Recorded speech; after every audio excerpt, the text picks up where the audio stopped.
L-immigrazzjoni u s-sitwazzjoni fis-Sirja wara t-terremot tal-bidu tal-ġimgħa kienu temi ewlenin li ġew diskussi waqt żjara f'pajjiżna mis-Segretarju Ingliż għall-Affarijiet Barranin James Cleverly. Żjara li matula Malta u r-Renju Unit iddiskutew ukoll il-kwistjoni tas-sigurtà fl-Ewropa. Every country has both the right and I would argue the responsibility to manage its borders, to support the people that need support. Waqt l-iffirmar ta' ftehim ma' Malta, James Cleverly ġie mistoqsi wkoll dwar l-għajnuna li qed tingħata fid-dawl tat-terremoti li seħħew fl-aħħar jiem. We deployed a urban search and rescue team, one of the largest deployments of search and rescue teams that the UK has done. We did that very quickly after the initial earthquake, and I'm very pleased and proud to say that that team are finding people alive and have saved a number of people.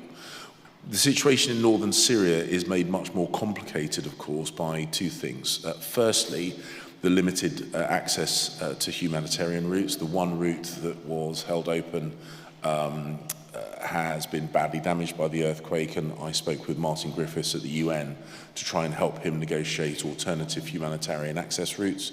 We have provided funding to the White Helmets, the Syrian civil defense, and we will continue to do so.